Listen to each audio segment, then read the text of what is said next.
and you were going to go for an exam on fruit bats.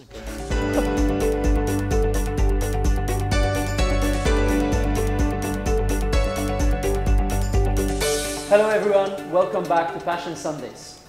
Our topic today is an interesting twist on passion. Innovation, very big word, everybody's using it. Government, corporations, entrepreneurs, the whole world wants to talk innovation. But my interest is, how does passion affect innovation? Our guest today, the Global Head of Innovations for Microsoft, JC.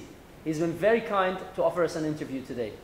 JC, thank you very much for having us here today. No problem. Glad we could do this on a Saturday night because it shows we're passionate. Doesn't get more passionate than this. The obvious first question, how important is passion for people's lives? It's absolutely the fundamental ingredient, right? Whether it's professional or personal, anything you do in life, you need to be inspired, and passion drives you on. And I always say when I look to employ people or work with people, there's three key areas. The first one that I look at is knowledge, right? You've got to have knowledge in what you do. The second one is skill set. And these two you can teach people, right? These are things that you can learn over time. And the third one is passion and attitude. You can't teach that. You might be able to tweak some things in people's understanding and their value set, but unless they have that passion, it's very difficult to try and teach something like that. And it's something that can translate into the entire team or into the culture of a business and into your life. If you've got great passion, it gives people a positivity. Like, it's positive energy that you give out. No one wants to work with anyone with negative energy. You know, constantly saying no, and when you're dealing with innovation, is never going to get you anywhere. So you have to have passion as the most fundamental ingredient just in life, in whatever you do, because work and life today blend very easily. And, you know, someone can't be passionate at work and not be passionate in life. And, you know, every day is different, and we've got to think about how we progress. And yeah, that's why it's so important. Amazing. However, let me throw you a curveball. See, it's very easy to compare apples to apples. You've got two people with the right skill set, you take the passionate one. However, what if you had to choose between somebody who's very passionate but not very good at what they do versus somebody who's very skilled but not really passionate? Always one with passion, because again, like I say, you can teach the skills over time. So, you know, as long as people have what Jack Welch used to call runway, right? Whenever you give someone a new job, or whenever someone takes a new job, you always have to make sure people have runway, that they've got space to move into. If you employ someone who's highly skilled in a job that they know, they're going to get bored after a while, and especially if they're not passionate, right? Then it's not going to be good for the team, it's not going to be good for the culture. So absolutely, every time, 10 out of 10, you always go for the most passionate person. Obviously, if they're slightly not all there in the head, and you can't teach them anything, then you might have to look for a third person. But as long as someone is relatively of sound mind and understanding, you always go for the passion every single time. And does that differ from industry to industry? Because the assumption is if you're in a Microsoft setting or something that requires that high level of innovation, then maybe you're willing to go for passion because there are other people that are doing the technical work. Mm-hmm. Do you think that changes the experience or the requirement for passion? Not really. I mean, passion is fungible, right? So fungible is a mutually transferable asset.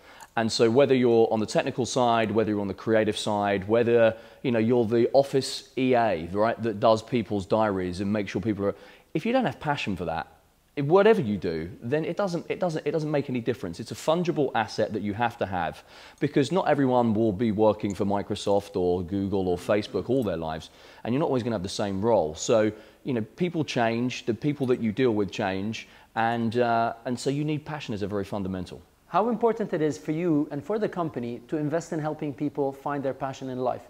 As you know, a lot of people have evolved into new roles, specifically in innovation. It's a new thing, and people found themselves from different departments operating in innovations now. I think you need to at least look at who they are and what their value set is. Like, you can't just fire people on the spot. That would be counterproductive. They've learned something. I always think people are fit for purpose for a role. And if you find people that are within a role where they're over time and not passionate, they haven't got the energy, they're not driving themselves forward in the right way, then you have to have a conversation with them for sure. You have to sit down and say, look, what is it that's not driving you forward? And could be the company culture, could be the role, there could be something personally that they're, that's in their private life which is affecting the way that they're doing their work. I think you've got to look at all the circumstances before you reach the point of saying, look, this relationship's not working. And you know, the thing with life as well is that you can be passionate at a fundamental level all of the time, but when you really want to drive energy, when you really want to make change, it's very difficult to keep that level at all times. You know, most of our life is fairly boring tasks, you know, driving to the office, making a cup of coffee. You know, you can't be passionate at all those times. You've got to prepare and build for those moments of true change, of true impact and influence.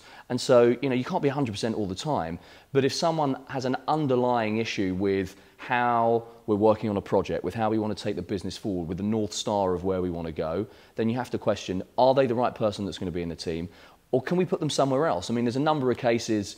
An old boss of mine, he used to say there was a guy in his team who was about to be fired from Microsoft. And he looked at him and they had a chat. There's a famous book called The 1 Minute Manager, which you give assessment on a regular basis. And this guy, they put him in a different team and he became interstellar. I mean, he was fantastic. I actually had lunch with him recently in New York and he's doing great. And so it just depends on, sometimes the context is wrong. It's not necessarily the person, it's just the way that they fit within that team. And if they're not fit for purpose, then try and find them something else before you think about potentially letting them leave the company. Now to the most important question.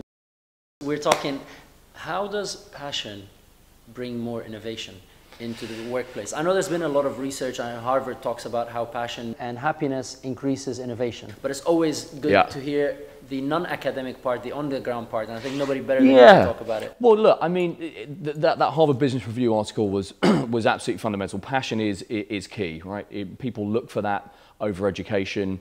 They look for it over anything, and you can theorize it a lot, but it comes down to a very simple fact. Do you have positive energy, right? Do you want to interact and collaborate with people? Because a fundamental part of innovation is collaboration. And if you don't work well with people, if you don't communicate your ideas in the right way, then you're going to struggle when you're trying to really innovate, because most of the time innovation is about failure. You produce a lot and a lot of it's rubbish, right? We talk a lot about everyone's got great ideas, but those ideas are not always well executed, so you have to kill the ideas before they kill you. There's only a couple that really make it through, and if you're not positive, if you don't have the passion to drive forward when everyone's saying no, no, no, this isn't going to work, or when it fails, to then get back up and say, right, let's try something different, let's try and think about how we change the way we do this, or are we just going down the wrong road? You've got to have passion, because otherwise the people that are on that team trying to drive it forward, you're just never going to survive, especially within innovation. You might be right for another part of the company, but when it comes down to thinking about how you innovate, how you try new things, if you're not someone who is adventurous, who wants to explore, who wants to collaborate, who has imagination, they're the three areas that I talked about this week, is imagination, collaboration, and exploration. They're very fundamental to the human psyche and the human makeup, and they're the type of people that really truly innovate. If you can't imagine, if all you can think about is getting from A to B, then you're probably not right for innovation, because with imagination you get from A to anywhere, and you've got to be able to think and perceive things in a different way. So yeah, it's absolutely fundamental to innovation, and we talk a lot about data and intellect today. Like, oh, have we got the right data? Have we got the right technical insight? Everyone's got great data. All companies have big data now. There's a lot of it around.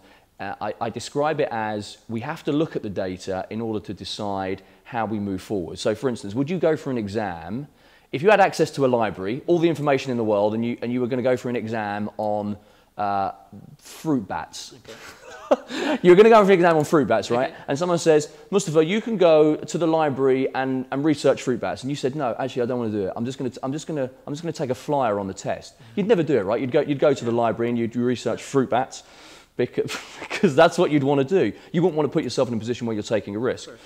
That's why we use data. But all the data in the world is great, but it's knowledge, it's not wisdom. And that's what I say to people. Okay, knowledge does not equal wisdom. Wisdom comes from knowledge, experience, and passion, right? When you put the three of those together, you become wise, or wiser. And it's innovation within itself, because you iterate and you learn as you go. And you know, if all we do is rely on intellect and data, which a lot of companies are doing today, oh, we've got the right data, we must be right with innovation, then a lot of those people will fail. It still comes down to the fundamental point of having it in your heart as well as having it in your head. I love how you linked all of those things together, because I believe this could have been, we couldn't have found a better ending for this episode. Good. And I think we've just actually now merged two things together. We've got passion and innovation, so that's passionivate. Exactly. So and who would have thought we would have got fruit bats in? Yes, I mean, no, it just came. So passionivate, let's say, Passionivate. Passionivate. Sounds like a new company. Yes, thank you very much. Thank you very much. Thank you very much. Thank you, man. I'm sure you loved and enjoyed this as much as I did, and passionivate. Yeah. Awesome. Thanks, man. What do you think? I would really love to hear your opinion. If you'd like to stay engaged, subscribe to our social media channels, and if you want even more valuable interviews and tips and tricks on how to live passionately, then go to mustafahamwi.com and subscribe to our Passion Sundays newsletter. Until the next episode, live passionately.